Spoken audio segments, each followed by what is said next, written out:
Welcome back to Sports Tuesday. My featured guest tonight is no stranger to Sports Tuesday. He's pretty much has become a regular, but he's doing some great stuff. I kind of envy him. He gets to travel across the country to go to visit different ballparks, whether it be major leagues, minor leagues. The last time he was here earlier this year, we talked so much about several different ballparks.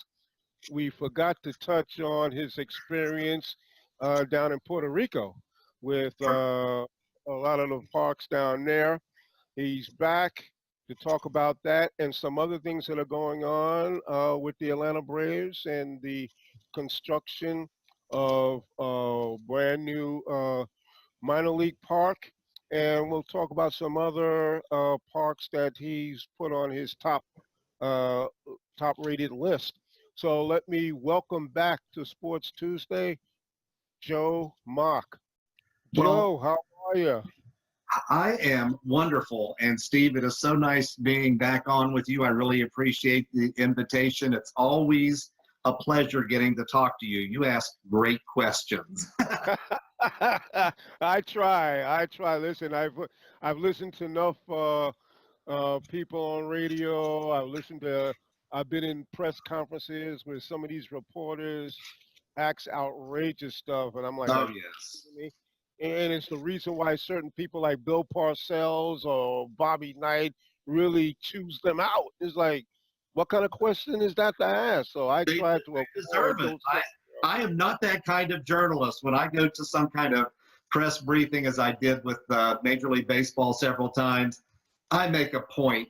I don't want the focus of attention to be on me and me asking brash questions. I think that's a poor excuse for a journalist, personally. Yes, I totally agree. Well, as I said, the last time you were here, we didn't get an opportunity to talk about your experience in Puerto Rico with the ballparks that you visit there. So now we're going to get into that. Sure. What was that like down there? And describe like the energy, the experience that you had in visiting those ballparks. Sure. Let me set it up just a little bit for you, though, because you have to think back to almost 12 months ago when Puerto Rico was slammed with back-to-back hurricanes. They were about 10 days apart in September of last year, and Hmm. the damage was catastrophic. It was devastation there. There was no district within the whole island that had its electrical grid intact following this. And frankly, it took about 6 or 7 months to get electricity back to normal on 95% of the island. I mean, so the devastation was huge. And Hmm. Major League Baseball had already made the decision to play 2 regular season games in Puerto Rico. And when Major League Baseball sent their emissary, their field consultant, Murray Cook, who is one of the greatest guys in the world, and I've gotten to know, and it's a great blessing to know him. He made a trip to Puerto Rico a couple of months after the hurricanes to see if there was any chance that Major League Baseball was still going to be able to play those games when it got to be April of 2018. And there was a lot of damage to the stadium that they were going to use. They were going to use Hiram Bithorn Stadium, which is the one that the Montreal Expos played in. If you think back, how many years ago, 12, 13 years ago, where before they moved to Washington and became the Nationals, the Expos played a number of series in San Juan, Puerto Rico at Hiram Bithorn Stadium. And so that was the one that Major League Baseball was wanting to use for these 2 games between the Twins and Indians when it got to be April of 2018. And through hard work by Major League Baseball, the Players Association, Murray Cook, who works for a company called Brightview, they were able to get the stadium back in shape because the lights were ruined. as you can imagine, they were, in pieces all across the playing field. So they got the artificial turf cleaned back up, which was, no small undertaking. They got the lights back working. They got the clubhouse facilities, the space for the press like me and the fans and everything. And when they played those two games back in April, dodging thunderstorms as they do in the spring in Puerto Rico, it Right. was an island-wide celebration that Major League Baseball was there. It was kind of their coming out party saying that, hey, Puerto Rico is back. We're ready for tourism. Look, Major League Baseball is here. The place was absolutely jammed. I mean, they completely sold out just as soon as they put tickets on sale. Then they put more standing room tickets on sale. Those sold out immediately. It was nothing short of jubilation. The only thing that I can think of that kind of rivaled the atmosphere is that I attended the Caribbean World Series, which was at a different ballpark. It was at Roberto Clemente Stadium there in Carolina in Puerto Rico. That's the only time I've ever seen that kind of atmosphere at a baseball event, and it was awesome. I mean, what they did to get that ballpark in shape, not just to play baseball, but to play Major League Baseball with all of the requirements it has for press facilities, for playing surface, for dugouts, for clubhouses, all those kind of things. To get it ready for Major League Baseball was nothing short of a miracle. And Murray Cook and the folks at Major League Baseball, they deserve so much credit. And as I say, it was a real blessing for me to get to be there and cover that for USA Today. That is one of the biggest thrills I've ever had in sports. Well, I tell you, what it tells me about the people there is that their passion Yes, for baseball to the point where they withstood a lot of adversity and risk losing their homes and even their lives. But the fact that once everything is back in order, they showed up, and as you said, it was packed, and that says a lot for the people there and what kind of fans that are there. absolutely. And, they used local residents there. Brightview had an office already in Puerto Rico, and they used the personnel from that office to do the repair work and the rehabilitation of the stadium. And a lot of those workers did not have electricity at home when they would go to work each day working on that stadium. And yes, I think that speaks volumes as to how special a place Puerto Rico is. I've enjoyed my visits there immensely. And the people, that's what really makes it. Yes, it's a beautiful place, tourism, beaches, history. I mean, food. There's so much to speak positively about for Puerto Rico, but it's the people that really made it special. And it was the people filling those stands for those two games that were just, it was awesome to see. It was a spectacle to behold, and it's something I'll never forget. Yes, yes, yes. Now, in terms of how will there be more games of this type played in Puerto Rico? What is the situation now in terms of, let's say, their agreement with Major League Baseball? What is that all about? That is a great topic. And what fans have noticed the last couple of years is that Major League Baseball has made an enormous effort to bring the sport to places where local folks don't usually have the opportunity to see Major League Baseball games in person. An Hmm. example of this was a couple of years ago when Major League Baseball brought a regular season game. It was the 4th of July weekend. They brought it to Fort Bragg, North Carolina. Hmm. They built a temporary baseball stadium with, temporary lighting, temporary stands. they brought everything in and played a Sunday night baseball game. It was on ESPN. I got to cover it for USA Today. And then as soon as the game was over, they tore the stadium down and just left the playing surface. Major League Baseball is really committed to bringing baseball to more places.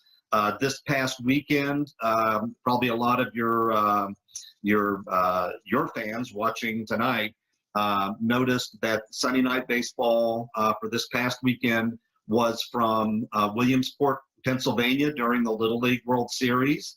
That was terrific. That was They did that fantastic. last year, and I got to cover that for USA Today. I guess you're kind of catching a clue that I get to do a lot of special things when I'm covering things for USA Today. But I got to cover that for USA Today last year. Was the first time they ever did that. And now Major League Baseball has enormous plans for next year. They are scheduled for games at the Olympic Stadium in London. And it's not just any major league teams playing there. It's the Red Sox and the Yankees that are going to play a series in London next June. They're also going to play a game at the stadium that's used for the College World Series in Omaha, Nebraska. They're going to play a major league game there right before the start of the College World Series. And they are going to Japan. They're going to open the season next year with a series in Japan.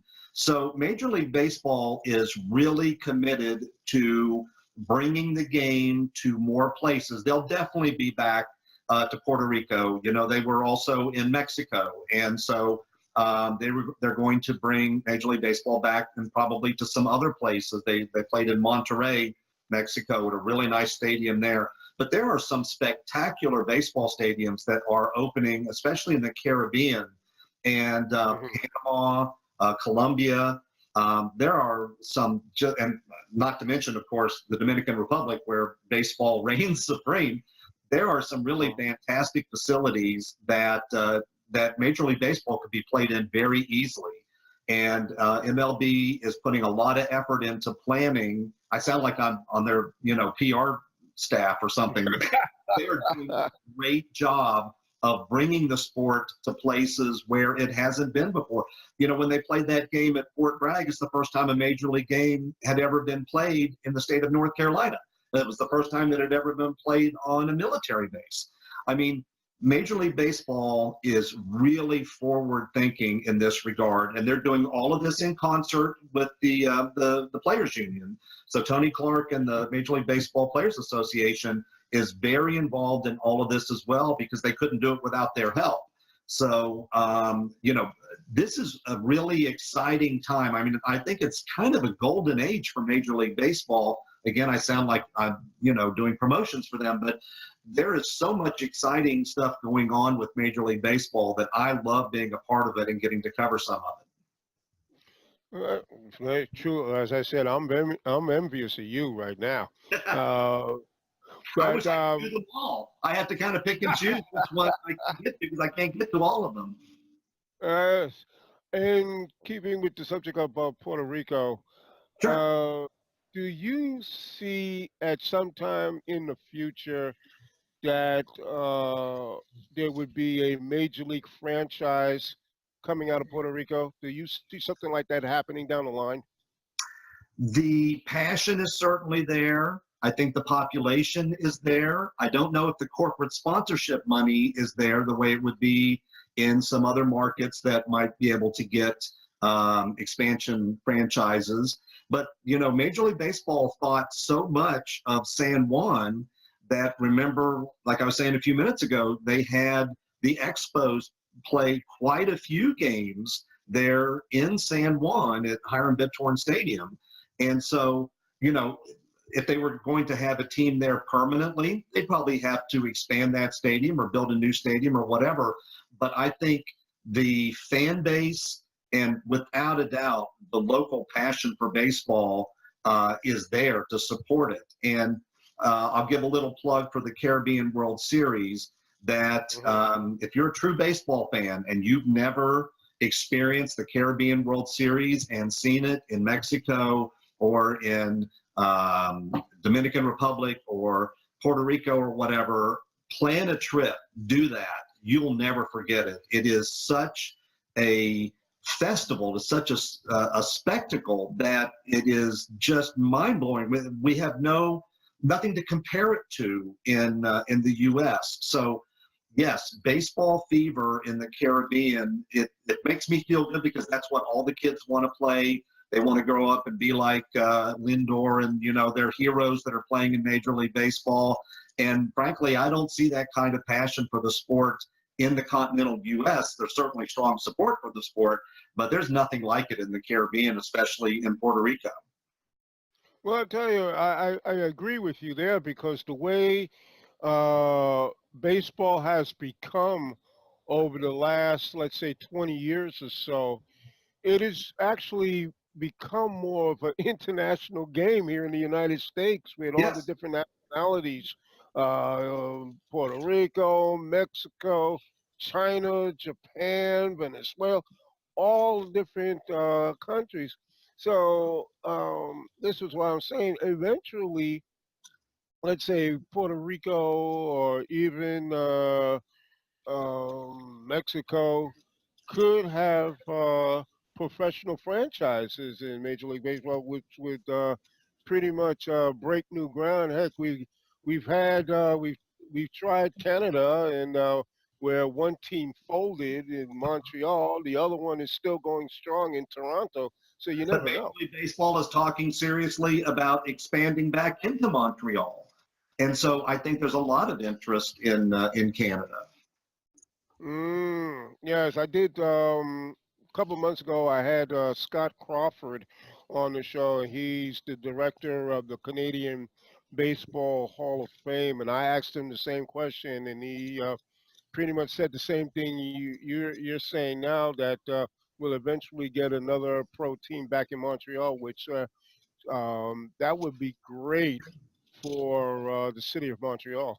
Well, and the last couple of springs, Major League Baseball has played a series of exhibition games in Montreal at the horrible Olympic Stadium up there, which is probably what chased Major League Baseball out of Montreal in the first place because the stadium was horrible. And they have Yeah. packed the place. I mean, the enthusiasm has been unreal. If anybody watched those games or saw highlights from them, the stands were packed and people were clamoring to get Major League Baseball back there. I got started in all of this stuff about sports facilities because 21 years ago I started the baseballparks.com website and still do that. And so my interest in a lot of this is the sports facility and the impact it has on the fans and on the business part of the sport and all that kind of thing. And, the facility makes a ton of difference. You've seen a lot of cities around the U.S. and in Canada too that have had professional baseball franchises in a very poor facility. Attendance is awful and they leave. And if they then build a nice state-of-the-art stadium, like Albuquerque's a great example of this, a bunch of others too, professional baseball comes back and it flourishes. The facility is everything. And the facility in Montreal is awful. And I mean, that's what the Expos suffered through in their final years and finally left to go to greener pastures in Washington. But a nice ballpark in Montreal, I think it could definitely, support Major League Baseball again. A nice big facility in San Juan, Puerto Rico, I think could support Major League Baseball. I visited, and I know we'll talk about what the Braves are doing in Florida for their new spring training complex, but I was down there visiting a couple of weeks ago. I visited the site in Tampa that's been proposed for a new stadium for the Tampa Bay Rays, and attendance is awful at the Dome Stadium in St. Pete. I think a new stadium with nice features and natural light coming in and those kinds of things, I think it would flourish and do extremely well. So I wouldn't underestimate the importance of the facility for the success of a sport in any given market, give a market a chance. I mean, give it, Bakersfield, California is one of my favorite cities, but they lost their minor league team because they had probably the worst ballpark in all of professional baseball. And, there were plans to build a new stadium. And if they would have done that, if they would have found the financing and built that new ballpark, I think minor league baseball today would be flourishing there instead of being absent. So, don't underestimate the power of a facility to lead to success for a professional sport in any given market. True, that is true. In talking about Tampa Bay, and that horrendous ballpark they're in, what has been the problem with the city as to why they are not why they're taking so long to try to get a new ballpark? Because it makes no sense. This is a team, especially now to where they're playing. No one expected them to have the season that they've had this No, year, no. and at the same time, there's nobody going out to the ballpark to support them. What has been the main problem with the city with this? Well, Tropicana Field is dismal. It's a gloomy place to watch a game, and I've been there a number of times. I've been to all the ballparks a number of times, but that's like my least favorite place to go to. And it's not that the Rays haven't put a lot of effort into trying to dress it up and make it as positive and cheery a place as they can, but you can't make a silk purse out of a sow's ear, and they got a real sow's ear there in St. Pete. The city, I've been very disappointed with because, it's a very valuable commodity to have a major league sports franchise in your community. And St. Pete, if you go back 20 years, and yes, they built the Thunderdome, and, the White Sox were going to move there, and maybe the Twins, and maybe the Giants, and there were all kinds of things that might have happened, and then they eventually got an expansion franchise, and so now we're 20 years later, and it's a woebegone facility. On every ranking, it's either 29th or 30th out of the 30 major league parks, and the city has not stepped up to the plate. I will give St. Pete credit for one thing. They did give the franchise a window of opportunity to explore moving to a new stadium elsewhere in the Tampa Bay area. And, unfortunately for where Tropicana Field is, the exponential growth of population has happened, more north and northwest, along the coast, going up the Gulf Coast and that kind of thing, and north of Tampa and that kind of thing, meaning the population base that you'd like to have going to the games is getting a little farther away, and the people who can afford it and all that kind of thing. Moving the franchise to Tampa, I think, makes all the sense in the world. And, Tampa has done a good job with its hockey arena. I think it's done a good job with selecting a spot where the Rays could build a stadium. There's a funding gap, and that's always the problem is, these new stadiums cost hundreds of millions of dollars, or the one that they're talking about, the build in Tampa, could push $1 billion, because of the very fancy roof it's going to have and those kinds of things if it gets built. But I really hope and pray that that gets built. I just don't think it will ever happen within the city of St. Petersburg, and that's a shame. But if it could happen in Tampa, I think it would do well. It's not going to rival the Yankees and the Red Sox in attendance, but if it could finish in the middle of the pack of major league teams in attendance, that would be a whole lot better than being dead last or next to last or third to last or whatever, where it is almost every year. And, again, I get back to the facility. If there could be a good facility, especially one that's more centrally located right along a freeway and everything, which is what the plan is in Tampa, I think it could do very well. I just don't think it's going to ever happen within the city of St. Petersburg. They've had multiple opportunities to do something, and it hasn't happened. Oakland has been kind of the same situation for the A's. The A's were ready to jump ship and, stay in the Bay Area, but to move to Fremont, which is a little bit south of Oakland, or all the way down to San Jose. And I think a major league team in San Jose would have been spectacular. The spot that they had picked would have been wonderful. It would have shared parking with the hockey arena there in San Jose.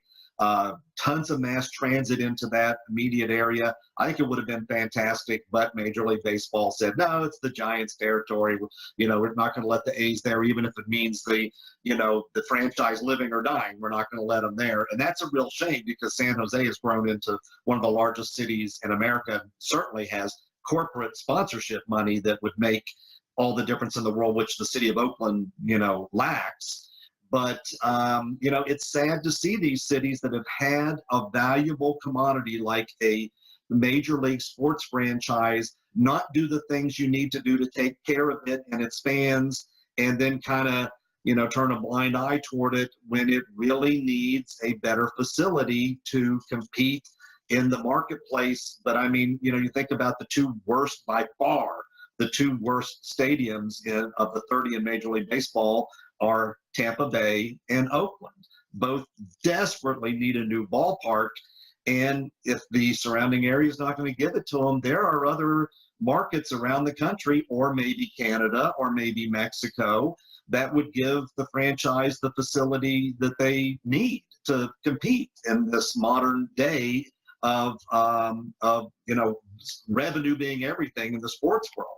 You just can't field a competitive team and do the kinds of things you want to do for your fans if you can't sell enough tickets and have enough corporate sponsorships and those kind of things. So again, the facilities make all the difference in the world. And Oakland and St. Pete are two cities that have not done the right thing by their major league sports franchises. I mean, you see, Oakland having, not having, the NFL. It's too bad because the population is there, but the city is kind of poor and there's not the corporate money that's needed. So, there's greener pastures for franchises to move to. And in the case of the Rays, they wouldn't have to move very far because they'd be moving, across the bay over to Tampa if they can get that worked out with the state and the city and the county. And I sure hope it happens because it would be such a better fan experience to go to that new stadium than going to tired, gloomy Tropicana Field with its catwalks that balls are always bouncing off of. I mean, it's really kind of sad. It is. Now with the Miami Marlins, now they are a bad ball club this year. It looks like they'll be for the next maybe 2 3 years, Yeah. depending on how well executive Derek Jeter is. But the thing is, they have a beautiful ballpark, and again, they don't draw fans either.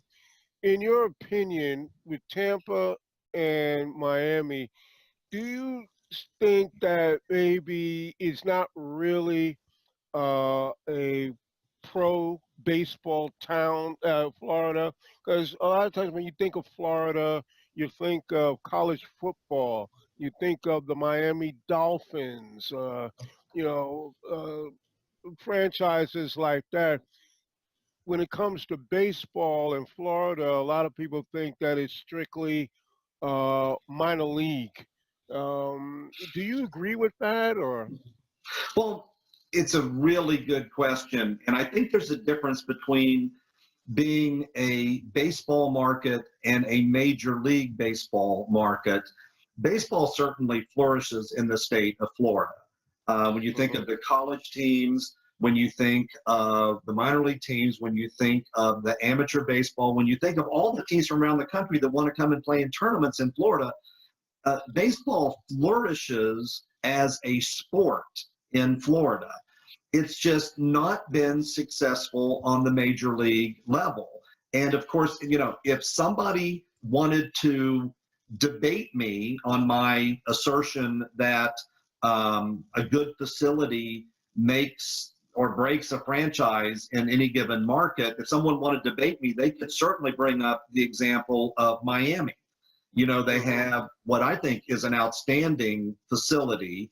It is a retractable roof, so when it's storming or too hot or whatever, they close the roof, but they can open it so that they can have natural grass, you know, playing surface.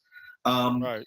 but the fans have not been there, and without the revenue, they can't afford the, you know, the Giancarlo Stanton contracts and all that kind of thing, and it kind of dies on the vine. And I'd like to think that Derek Jeter realized that he had to break the franchise, the team, the roster down completely and rebuild and start from Mm-hmm. scratch and know that he's going to lose season ticket holders and know that he's going to lose corporate money and all that kind of thing as the team is really bad.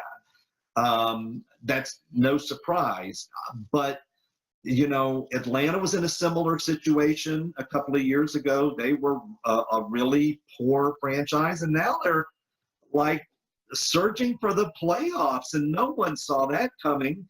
And they've got a great new facility.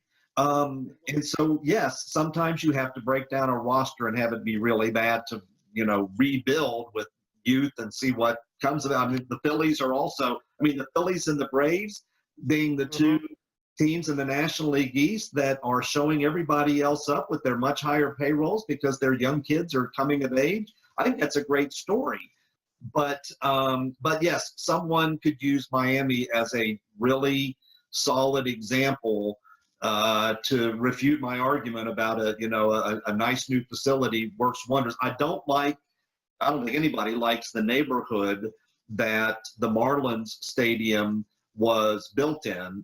As you might know, it was built on the very site where the Orange Bowl football stadium was, which, of Mm-hmm. course, when it was built many, many decades ago, was probably pretty nice. It's the little Havana area, which is very, unfortunately, kind of run down and not a lot to do around, the ballpark and everything. I think the hope was that putting that stadium in that spot in Miami would draw, commercial development around it. It hasn't happened very much there. I was there in the last year and was kind of disappointed to see that really hasn't happened very much yet.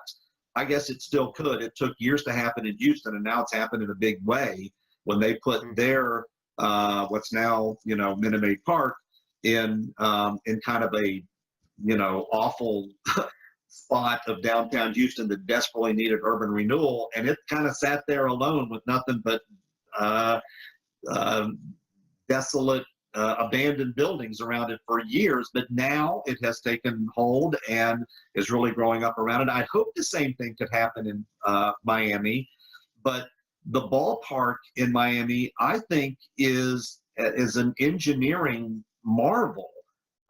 Mm-hmm. Populous was the architects that designed that, and the engineering in that is just mind blowing. What it took to accomplish what they built there.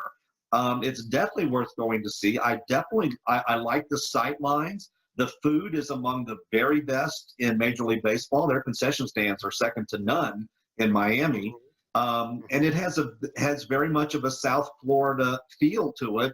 I know a lot of people aren't fond of that, that home run statue that spins around and squirts water and all that kind of thing when somebody hits a home run. But it's very Right. South Florida. So I think they did a nice job in having it fit in its market. I just don't know if it's in exactly the right place in its market to draw a lot of local fans. I guess time will tell. But yeah, you would not say that the franchise has had a renaissance or had a revitalization because that new stadium has been built there. It's really it's sad. It's kind of, I don't want to say it's a lost cause, and I think Derek Jeter can rebuild something there, and he's got the right framework of facility to do it in. Mm-hmm. They just need to win games and have fans start coming. Yeah, that's the thing. Winning cures all problems. That's the bottom line, and Yeah. it's going to take time with that team. But you're talking about a CEO who knows a lot about winning, and with 5 World Series championships to his credit, and so I think the fans, they're going to just have to be patient. It's not like the organization hasn't won championships before. Right. So, but it will get there in time. It's just that the fans have got to be patient because I love the ballpark. Yeah. It, it's But you know, it's Steve, when very they built winning teams before, there was a lot of rentals and free agents and that kind of thing. And then they won and then they dismantled and got rid of all those yeah. parts because, they couldn't afford the salaries. Their payroll was crazy. It Yeah, worked. I'd like to think that Derek Jeter is not going to do that. I'd like to think that he's going to do it in a smart way, the Atlanta way, the Philadelphia way, with prospects blossoming.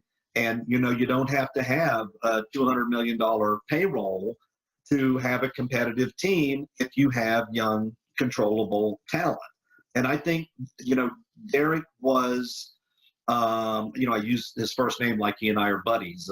We're not, but Derek, uh, I think is smart enough to realize that it's okay to make some enemies in the short run when they're going to love you in the long run and you have a winner and you've done it the right way, a sustainable way that that will win for years. I think Atlanta is going to be good for years.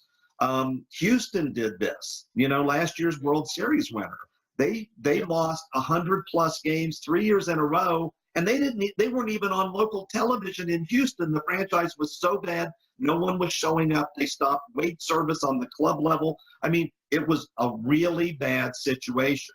But they knew if they could bottom out, build with young talent, and boy, have they ever. I mean, talk about young talent in an infield. One of the best of all time, I think, is in Houston right now. They did it the right way, and they're going to be really good for a long time. And I think that's what Derek Jeter is trying to achieve rather than the times that the Marlins were really, really good, but did it all by signing expensive free agents and getting, major league players on rental deals and giving away the farm system to do it. And then they collapse, and then they go from first to worst, and they're the worst team in baseball the next year. I don't think that Derek Jeter is going to allow that to happen at all. I agree with you. I agree with you. And speaking of teams with major improvement, the Phillies, they got off to a Yes. bad start, and look what they're doing now. They're in the battle with the Braves for first place in the National League East. So a lot of credit to that organization from those years where they were pretty much near the bottom as well. So it can be done. That is true. Let us now talk about this new ballpark, the minor league ballpark affiliated with the With the Atlanta Braves. Braves. Yeah. Yeah, tell us about this ballpark. And right now, it's still in the process of being. It's not finished yet. Is that right? Yeah. Atlanta, for years, has conducted spring training at Disney World, at the Wide World, that I think it's now called the ESPN Wide World of Sports Complex or Right. whatever it's called. And when they were designing all of that, they built it so that they could have a major league team conduct spring training. It has all the backfields and clubhouse space and all that kind of thing, and a very nice stadium. Mm-hmm. Um, but the problem is that and the Astros experienced this in Central Florida.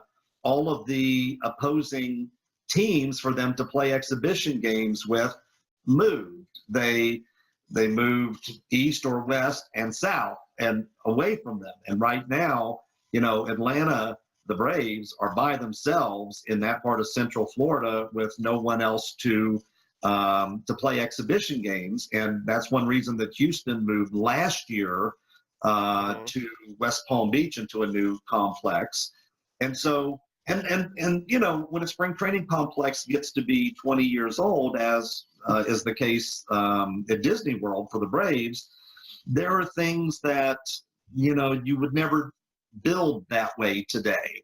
And you know, as I tour major league clubhouses and spring training complexes, and I think I've toured them all, what you see in the newer ones are just outstanding training facilities. And when I say training, I'm talking about what the trainers do with the players, the hydrotherapy, the underwater treadmills, the workout space, the cardio computer equipment, on and on and on.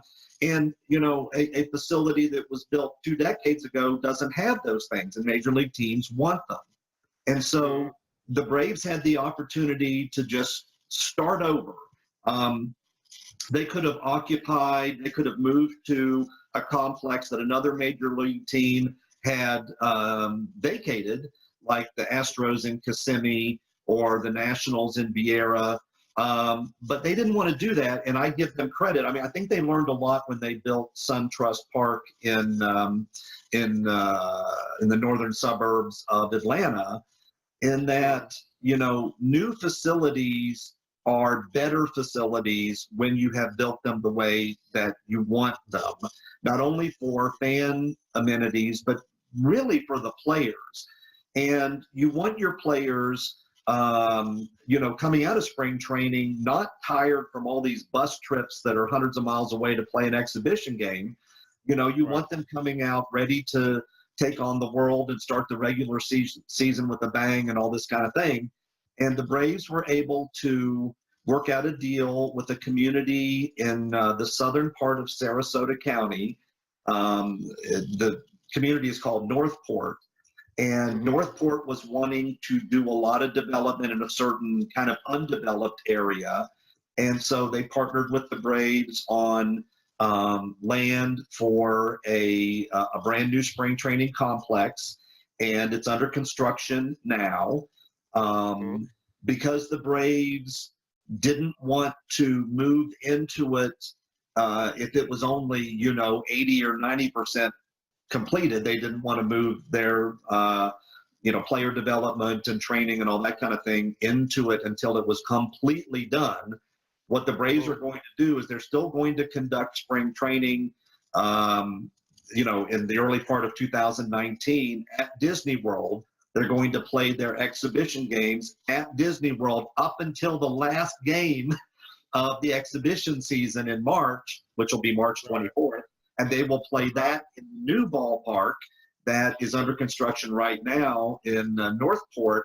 And at that point, move all of their training, all of their player development stuff, all of their rookie teams, all of that stuff into this new complex and vacate the Disney World complex entirely at the end of spring training. So it's kind of a strange way of doing it. Could they rush and get in time and do everything at Northport? Yeah, maybe. But the Braves didn't want any, you know, ambiguity. You know, are they going to play their exhibition games at Disney, or are they going to play it way down in southern, you know, Sarasota County? It makes vacation planning for Braves fans, you know, difficult. And so they decided, okay, let's do this sure thing. We'll stay for spring training in 2019 at Disney World. And then at the end of spring training, we'll play one exhibition game in the new ballpark, which will definitely be already then, and move all of the training down there. The spring training ballpark that's under construction there at the center of that complex is absolutely not only state-of-the-art for the Braves to play exhibition games in for many, many years to come, it's also set up to accommodate a minor league team very well. Right now, the Braves Florida State League team is playing not far from Disney World in Kissimmee, and the thought is that possibly that Florida State League franchise in a year or two or whatever could move into this gorgeous ballpark that they're going to have in Northport, and really have a state-of-the-art facility and not a tired old facility like they have in Kissimmee now or that they've had at Disney World. But I got to visit the complex that's under construction. The architects and a representative from the Braves, who's head of the Florida operations for the team, gave me a wonderful tour of everything there. The ballpark, the press, the lounges, the clubhouses, the major league part, the minor league part, the workout part, the practice part. They showed me everything that was under construction, and I took a ton of pictures, and I did a photo essay that I put on my own site, baseballparks.com. So people for free can go to baseballparks.com and see my 21 photos that I took on the tour that day and get my thoughts about it.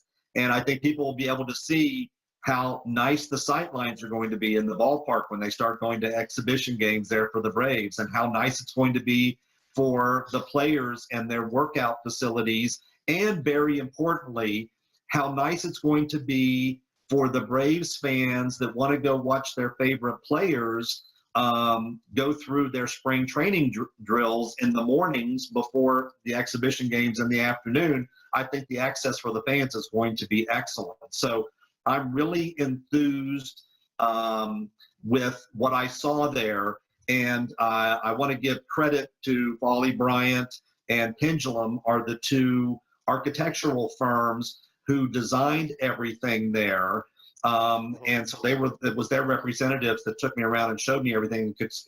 They could explain, well, if we have visiting teams put their locker room here, then we don't have them going into the clubhouse building that would really be the Braves, and all this kind of stuff. Really, really good thinking.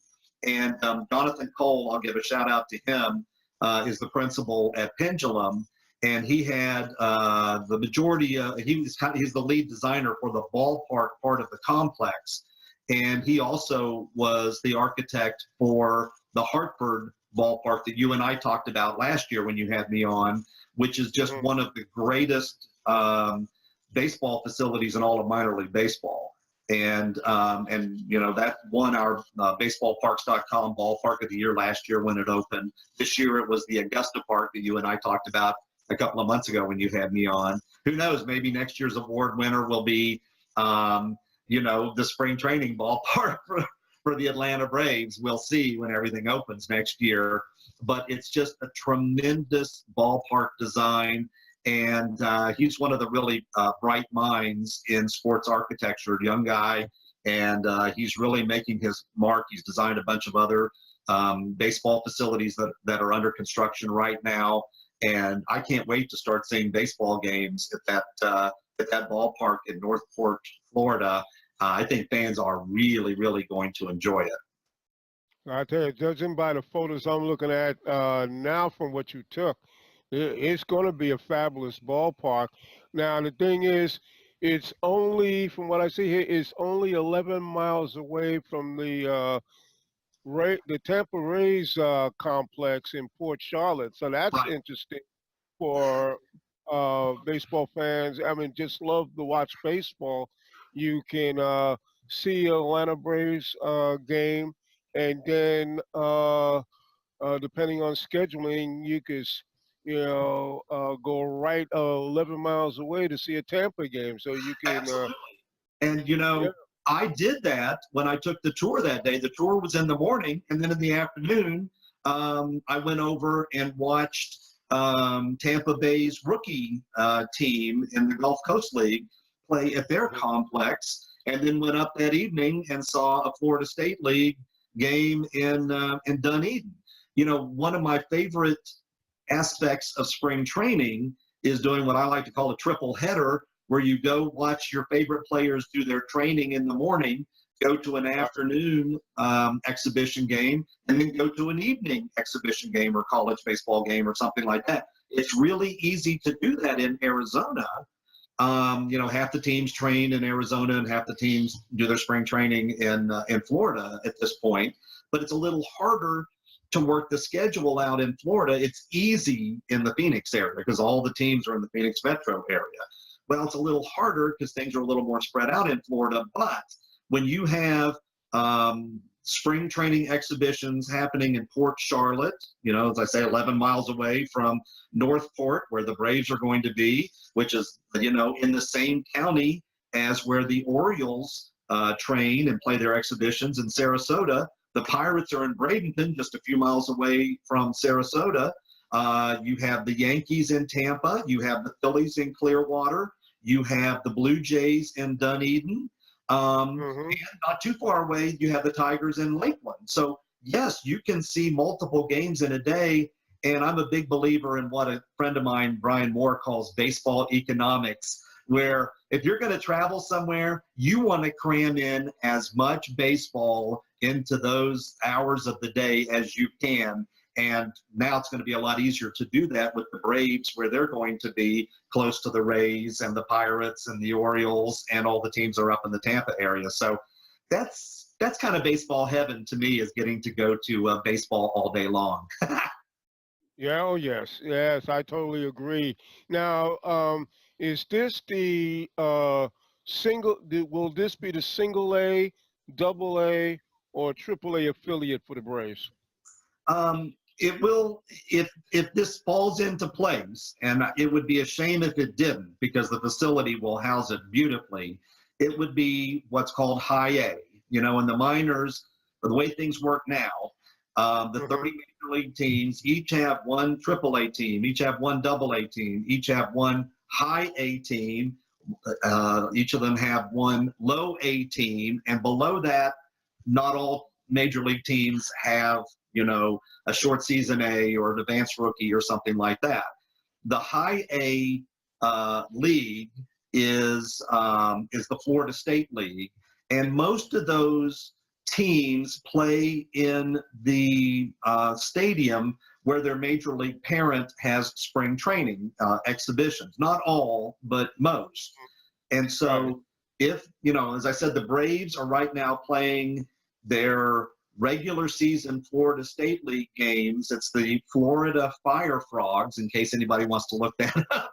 They Hmm. play in Osceola County Stadium, which is what the Astros vacated when they moved to West Palm Beach. Um, Hmm.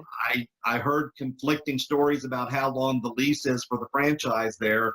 One person who I trust a great deal said it's only 3 years. So, that franchise in another year or something like that might be moving to Northport, because they would have a fantastic facility there. The Rays Florida State League team, the Stone Crabs, plays at their spring exhibition park in Port Charlotte. They may balk at that, but it would be kind of hard to, you know, think that they could block it when, you have two teams in Fort Myers, for instance. I mean, the Red Sox and the Twins are both in Fort Myers playing exhibition games. Mm. And, you know, you've got three within a few miles of each other in Tampa, Clearwater, and Dunedin. So I don't think they would block it. And, considering how convenient it would be for the major league teams to have their advanced A prospects, which is a really big prospect league, a high A and double A, I think, are where the real great prospects in the sport tend to be. It'd be really handy for them to have that right there at the complex, and that ballpark would be perfect for it. Fans would really, really, I think, enjoy the experience. It's a shame that West Palm Beach uh, opened their complex last year, and Hmm. it's for both the Astros and the Nationals. It has a really state-of-the-art baseball stadium at the heart of it, but there's no regular season tenant there.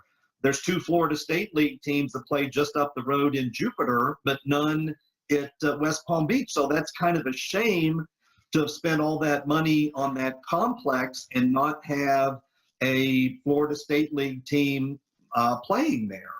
I hope that doesn't happen for the Braves, but the way the Braves do planning and everything, they're way smarter than your average bear. And their front office, I think, is one of the brilliant front offices in the sport. And I think they have a plan. They've been, when I've asked them the question, okay, are you going to have your Florida State League team be there in the ballpark, in the complex, that's under construction right now? They're kind of coy and don't really answer. which I don't blame them because there's, they don't want to have lame duck seasons and all this kind of thing. So I don't Right. blame them. But it would be a shame if they did not have Florida State League franchise playing in that ballpark because it's going to be wonderful. Scoreboard, fan amenities, suites, lounges, party decks. There's nothing they didn't think of there. Again, that goes back to the architect who designed all that. I think he did just an outstanding job, especially now that I've seen it. He showed me on blueprints before it was built, but now having seen it under construction and more than halfway to being completed, I can't wait. Yes, I will be there on March 24th, 2019 to see the only exhibition game that's going to be played there next year, and I'm going to give it the full treatment of an in-depth review for baseballparks.com and also the stuff I write for USA Today. I'm going to give it the full treatment, even though it's going to be only that one game, because they're going to be there permanently from then on. And so, that will be a hard ticket to get. But if you got Braves fans, tuning in this evening, they need to start planning now to be there March 24th when the Braves play that one exhibition game, because I think it's going to be spectacular. Well, I'm sure they will. When the construction of the ballpark is completed, what is the estimated capacity of that ballpark? I believe I've heard that it's going to be about 8,000 when teams have built, especially in Florida. Now, crowds can be immense in Arizona.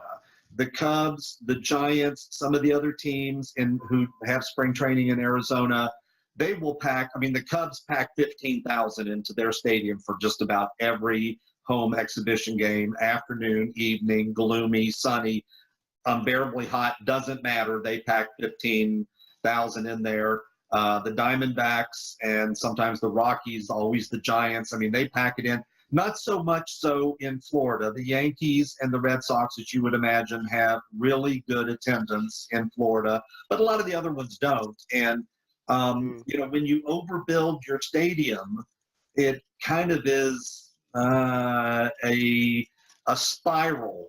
You don't sell it out. People look around and like, oh, look at these empty seats. And I guess we don't need to buy tickets in advance. We can always just walk up and buy a ticket and there'll be plenty of seats. And then you get fewer and fewer people and then you have a problem. So I think the Braves did not want to overbuild in the seating capacity of this new ballpark. You want it to be about right. So you do have a number of sellouts, not every game selling out, but you do have a number of sellouts. But you want people to be planning their vacations around going to watch their favorite team play. I certainly do that with my Rangers. Out in Arizona, I try to see them play as many times as I can when I go to Phoenix every March. But I think are some Braves fans going to be disappointed that their favorite team is not having its spring training at Disney World anymore because that's such a destination for vacations and spring break and kids and all that kind of stuff and close to Universal Studios and all that kind of stuff? I'm sure that will be the case. But I think the Braves are going to help create a new destination for people to want to go and spend vacation dollars at and go to the nearby beaches and shopping and hotels and restaurants and all that kind of thing. And I think they'll be doing that in the lower part of Sarasota County in Northport. I know the city of Northport and the village that this actually is located in they're really hoping for that. And frankly, as popular a franchise as the Braves are and how they're going to be good now on the field for a number of years to come, I think with their young talent, I think they will help build that. So, you don't want to build a spring training stadium. You don't want to overbuild it and put way too many seats in it. I think the Dodgers and White Sox did that at Camelback Ranch in Arizona, and I've been to a lot of games there in recent years that are, only halfway full, except when the Cubs come, then they're completely full. So you don't want to overbuild. And so I think 8,000 seats are probably about right for that stadium. Oh, okay. Now, this is a crazy question, and you'll probably crack up laughing, but in certain, like, you go to a lot of games out in Arizona where it's hot like ever. Will anyone come up with an idea of putting a roof on one of these minor league ballparks.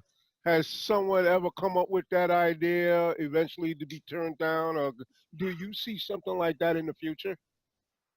Not really. There have been a number of minor league parks where sun was a big problem. Where I live in Round Rock, Texas, was one. Mhm. Um, Sacramento was another, and they built big sun blocking um, advertising boards. On the roof of the stadium that cast some shade for the early evening in places in parts of the stadium that used to really broil. Um, the architects who designed the Texas Rangers stadium that's under construction now, it opens in 2020. It's going to be next door to the Globe Life Park where the Rangers play now. Um, Mhm. they were one of the two key architects that designed the Rangers' current park, Globe Life Park, that opened in '94. And Mhm. one of their principals told me one time that, here I'm giving you a scoop here that's not public knowledge. But they told me that the Rangers actually paid them to come up with a design where they could kind of roll a big roof over top of the field for the current Ranger Stadium, Globe Life Park, that Mhm. would block it wouldn't seal it where you would air condition it and such, but at least they estimated that it would lower the temperature inside the stadium if they could just block the sun by 10 or 15 degrees. And as someone who's attended a bunch of Ranger games that the game time temperature was 100 or 105 degrees, yes, I would have really killed to have gotten 10 or 15 degrees off of that, but it Uh-huh. wasn't feasible. And so, the Royals and the Kansas City Chiefs had plans early on when they built Arrowhead Stadium to have a big movable roof that they could roll over the baseball stadium or then roll over the football stadium, to block rain or whatever. And they never built it because it just really wasn't feasible. And so Mhm. coming up with a sort of a temporary solution like that, engineering wise, could it be done? Yes. Was it cost effective? Did it solve the problem where you could have air conditioning and things like that? No, it didn't. Would it have helped? Maybe. I think it helped somewhat when Round Rock and Sacramento built these screens or advertising panels so that it would cast shade on some seats that would normally just be baking in the sun. But I don't think it went from being a really hot park to a really cozy park. It made it maybe a little more bearable in some of the seats. But, I'll tell you what, the Camelback Ranch spring training stadium Mhm. in the Phoenix suburbs west of town, Mhm. um, this past year, they added a huge roof structure over the previously completely exposed seats down the first baseline because there was no upper deck or anything that provided any shade there. And they got tons of complaints for the lack of shade at that stadium. So I went there, this past March to take a look at what they had done, and it was remarkable the feature that they had built. They built it to match the roof that was over top of the upper deck in the main seating bowl. So it didn't Mhm. look like it was just stuck on afterwards. HKS was the architects for that as well. And I was astonished. I had to, I think I texted the lead architect or the principal there when I was there, going like, really? This is new? It looks like it's been here all along. It was so perfectly designed to fit in, and it cast a ton of shade on those seats. So for day games, that worked out really well, and I think made probably a couple thousand seats bearable that were not bearable before for an afternoon game. So there are temporary things that you can do, but it's not like you can do a temporary thing and all of a sudden pump in air conditioning because that's just not going to work. Mm. Okay. We talked about the Oakland A's and their ballpark, and let's say a decision would be made to want to relocate altogether. I'm thinking, for some reason, I'm thinking, let's say, Portland. They only have one professional team, which is basketball, the Portland Trailblazers, other than, the college, And there's a you minor know, league baseball team there in the yeah, suburb. yeah. Can you see a professional baseball team in the Portland area, and would that be feasible? Would it be something that the city would love to have? Steve, are you trying to create enemies of me in the Pacific Northwest if I answer your question truthfully? Uh oh. Uh oh. I can't see it. I'll give you some reasons why. Uh huh. I think the Pacific Northwest is soccer country through and through. When you look at the Major League Soccer franchises that are, say, in Seattle and Portland, they are two of the success stories of professional soccer in America, which is a story that hasn't had a ton of success over the decades. And Mhm. in fact, I'll give you this little tidbit that might help answer your question. Mhm. Portland had a triple A baseball team and did for years in the Pacific Coast League. Okay. Mhm. They played in a very old stadium that they made very comfortable for baseball. When Portland started pursuing Major League Soccer, Mhm. Major League Soccer basically said to the city of Portland, look, if you want us to play in that stadium that's already there, you're going to have to get rid of the baseball team because we're only doing expansion franchises in soccer only facilities. We're not going to be playing um, Major League Soccer in a retrofitted baseball park or something like that. And you know what the city did? They kicked out the minor league baseball team and did the renovations on that stadium so that it would be soccer only. Okay, Mhm. that tells me that there's not a commitment by the municipality of Portland for big time professional baseball.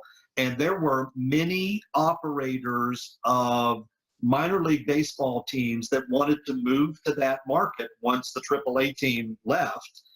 They wanted to work with the city of Portland on a nice new um, uh, minor league professional baseball stadium, and they couldn't get any traction.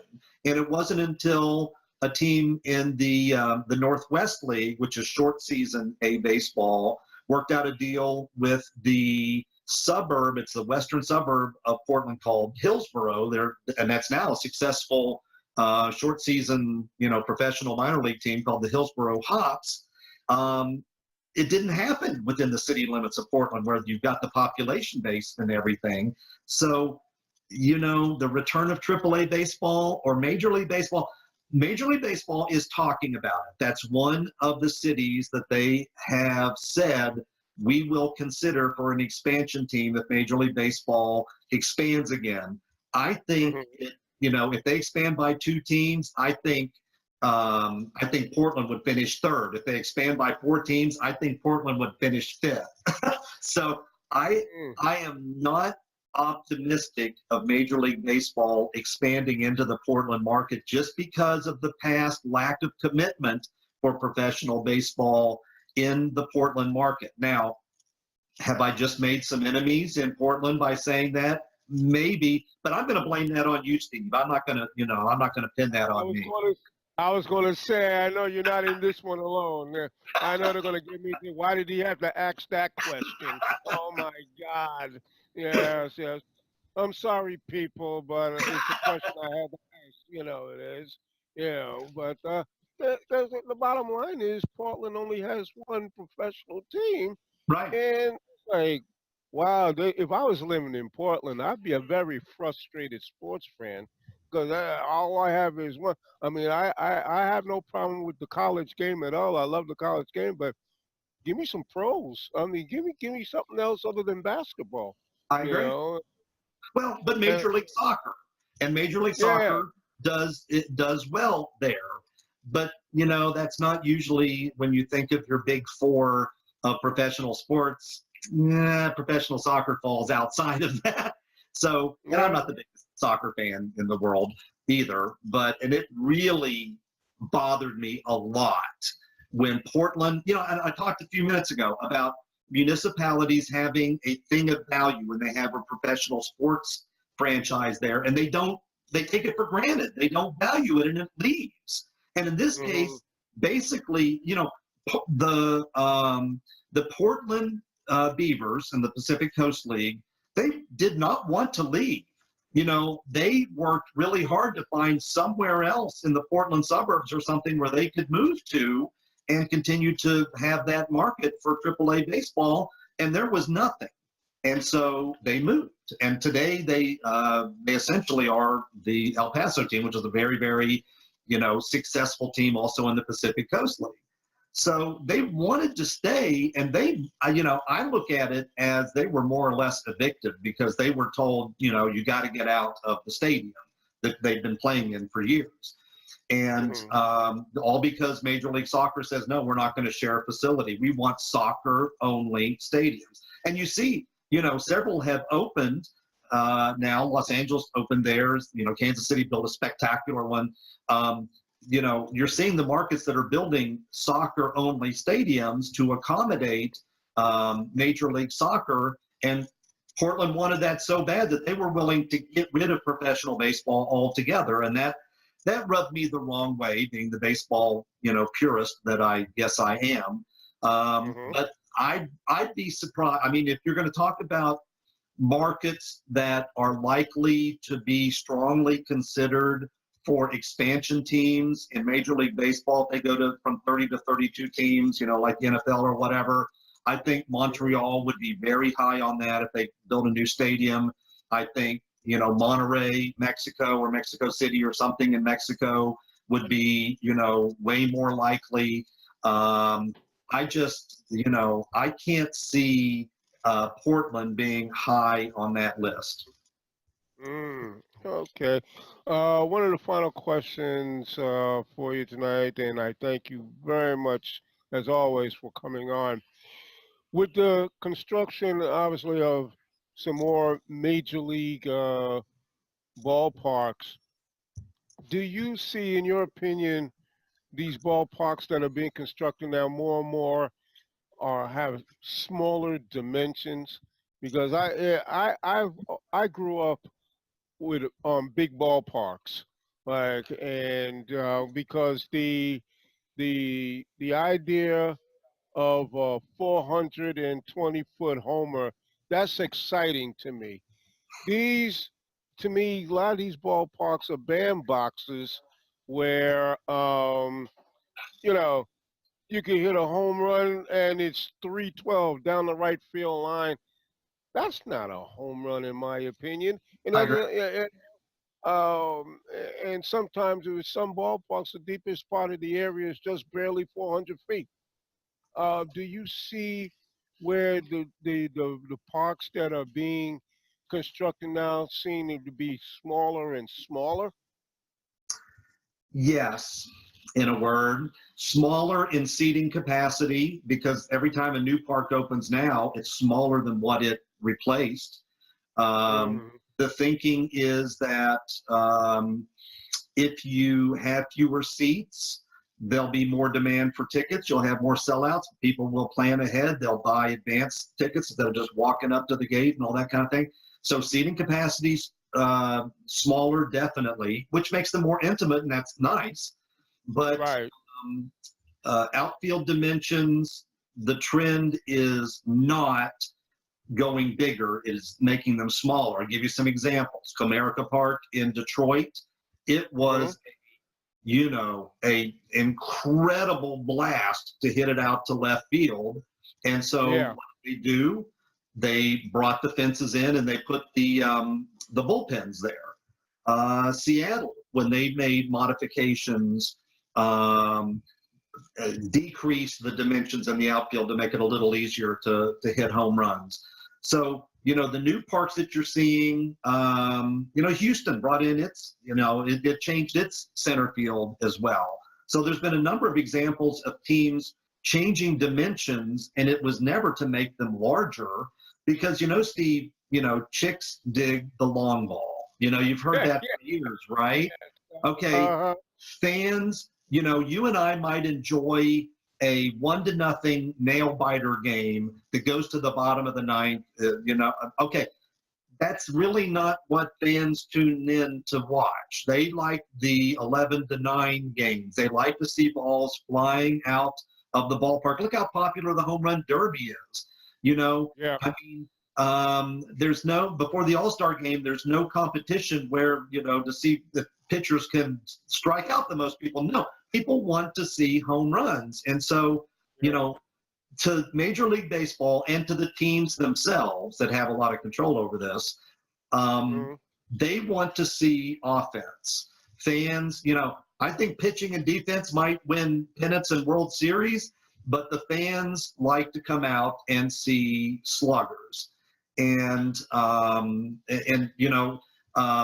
Juan Gonzalez or Miguel Cabrera, whatever, go to the Tigers, they were very frustrated when they knocked the stuffing out of the ball and it would get caught, 2 feet in front of a very, very deep outfield wall.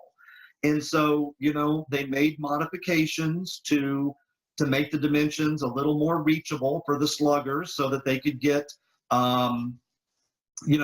slugging free agents to sign with their team. So, I think often free agent batters, position players would think about, how many home runs am I going to lose if I go to play for this team and sign a contract there with their distant outfield dimensions? I'll go somewhere a little cozier, Texas or some places, or Houston that are easier to reach. But Steve, I do agree with you. The most ridiculous outfield dimension in baseball is not the Green Monster at Fenway or any of those kind of things. It's the Crawford boxes in Houston. I always like to say that my grandmother could hit the ball out to left field at Minute Maid Park, and she's been dead for 20 years. So she can still hit it. I mean, that's how ridiculous the dimensions are in Houston. I've never liked the outfield dimensions in Houston. Not a lot they can do with all the stands there in left field, although they did modify, center field. But no, I don't like the ridiculous dimensions where it's so easy to just reach out and, loft one that lands in the second row for a home run. It's a cheap home run. I don't like that at all. I'm with you on that. Remember when they had the flag in play going up a hill? Remember that? Oh, yes. That was the most ridiculous thing that I ever saw in baseball. How do you have the American flag in play? Yeah, you get a high-priced free agent to come play center field for you, and their career is ruined when they're backpedaling up the hill and run their knee into that flagpole. I mean, I understand that at Tiger Stadium, there was the flagpole in center field that was in play. And I was just in Detroit the other day, and another shout out to Jonathan Cole of Pendulum, because he designed the Detroit Police Athletic League ballpark there that now sits where Tiger Stadium used to. The field is in the same place where the Tigers played when Tiger Stadium was there, and now they have youth tournaments and all that kind of thing. And naturally, they put the center field flagpole in play inside the outfield fence, just like it was at Tiger Stadium. So I understand why they did that in Houston. I never liked it. And now they got rid of that stupid hill and they put, social gathering places out there beyond the fence. And they really redid it. They did it last year and it looks really nice. Much better than I thought it was an atrocity the way they had the center field. I didn't like the center field dimensions, and I certainly don't like the Crawford boxes in left field. But at least they've cleaned up center field at Minute Maid Park now. We'll see if the Astros can kind of turn things around and start surging after some troubles for a little while. I still think they Mhm. might be at least the second best team in the American League behind the Red Sox. So I think the postseason is going to be really exciting, and I think those ballparks will sure be hopping when we get to the postseason too. That is true. One final question. We talked about again teams that well, states that could possibly fit a professional team. In your opinion, what state right now would you consider putting a professional baseball team? A Major League expansion franchise. Yeah, something like that. Yeah, exactly. You could make the case that the way populations are exploding in certain areas, that some places that already have Major League Baseball could actually support additional. I saw a study that's been several years ago now that said that if you based it on population, you'd actually add a third and maybe a fourth team in the New York Hmm. City metro area. But I'm thinking Really? more, when you think about um, population bases that are really growing. I think about three in Texas, San Antonio, Austin, and El Paso are all just exploding markets. There are probably other places in California that could support an additional major league team. There's places where, the population is really booming. And, when Major League Baseball expanded, and put teams in Miami and in Tampa Bay. Their thinking was, well, we don't really have Major League Baseball there, and the population is really increasing in the Southeast, so we need to have more Major League teams because people in Florida have to root for Atlanta. That's a long way for them to go, and all that kind of thing. Kind of hasn't worked out that well with, as you and I were talking earlier, with attendance. So it's not all about population, though. I always think in terms of, does San Antonio have the population to support a Major League Baseball team? Yes. Does it have the Mm. corporate sponsorship money that you need to support a Major League Baseball team? No, I don't think so. So there are several factors you have to take into account in thinking about where Major League Baseball would go. It's not just is there enough population to buy tickets? You also have to think about who's going to buy the advertising panels, who's going to pay for the naming rights on the stadium and the naming rights for the party decks, and that are going to buy big blocks of tickets to entertain clients. And San Antonio doesn't really fit that. Maybe El Paso doesn't either. Maybe Austin does. Maybe some other places in California that do. So, that's a tricky question you decided to end on there.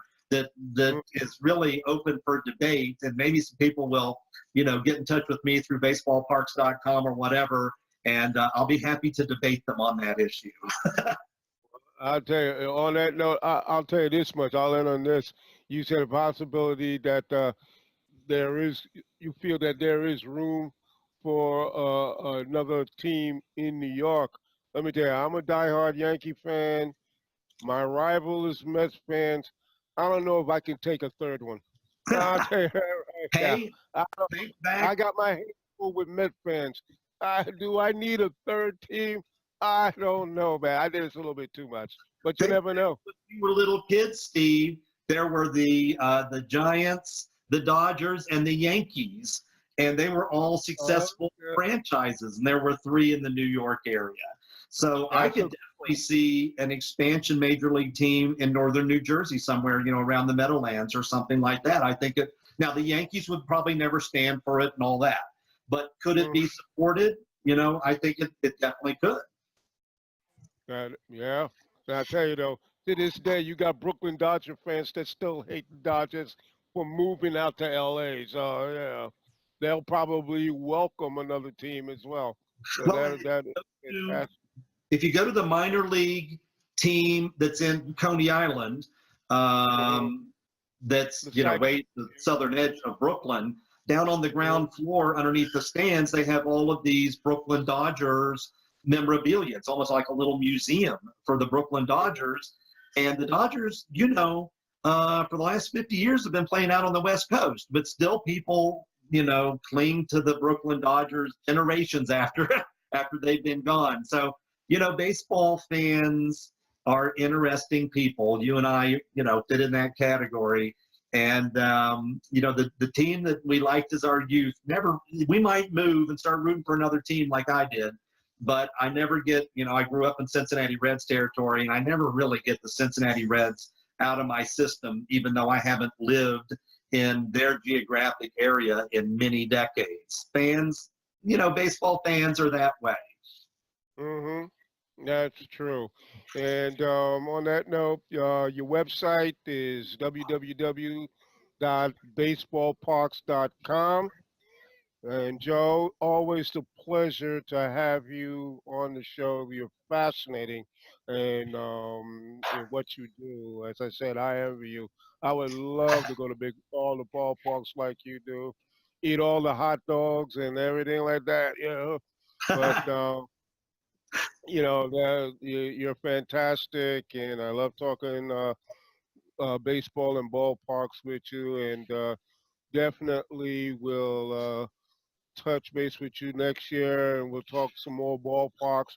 For those fans here that are interested in the different ballparks that Joe talks about, go on www.baseballparks.com, and he's checked it out, been all over, even overseas, even to Puerto Rico. Yeah. So this is great, and Joe, you're always welcome, man. Sports Tuesday is your home. Oh, God bless you, Steve. I appreciate it. And, follow me on Twitter also, just at Baseball Parks. That's my Twitter handle. And I post pictures of everywhere I go. But, Steve, if you want to have a goal, Hmm. 203. That's the number of current major league, spring training, and affiliated minor league ballparks. So if you want to set a goal, get to all 203, and I've done that. And that wasn't easy to do, but that's something I wear as a badge of honor, that I've been to all 203 current professional, major affiliated minor and spring training parks. That's great. I think that's something you just gave me an idea. I think I'll put that on my bucket list. I mean, that no better way to do it. That some people have different bucket lists. Going to all 203 ballparks. Yeah, I think I will. I think that will be on my bucket list to do. So, Good. because you have a lot of fun doing it, and if it's good for you, it is definitely good for me. So, but I thank you again, Joe, and you take care, and God bless, and we'll definitely talk down the road. Thank you, Steve. It's a pleasure getting to talk to you. I appreciate it. All right, take care. Source Nation, that is Joe Mock. Uh, he's the traveling man with baseball. Goes to the different ballparks, major league and minor league. Again, check out his website, www.baseballparks.com. Fascinating gentleman, and always have had him on now for the last, think, 3, 4 years. And his information is flawless, and he's fantastic. So that is it for me. And this was great, man. I could talk baseball and ballparks with him all day long, but I'll wait till next year. So that is it. So, Source Nation, we got a lot of things going on, especially in the month of September. Football starts up in a couple of weeks. We got U.S. Open tennis going on right now. Major League Baseball will definitely heat up in September.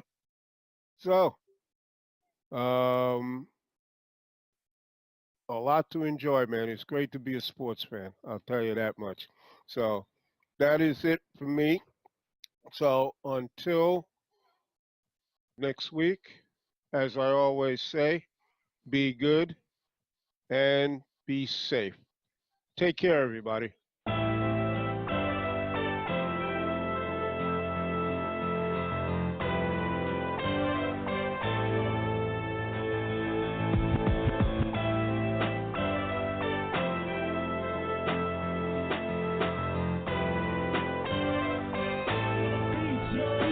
Get at me for beats, yo.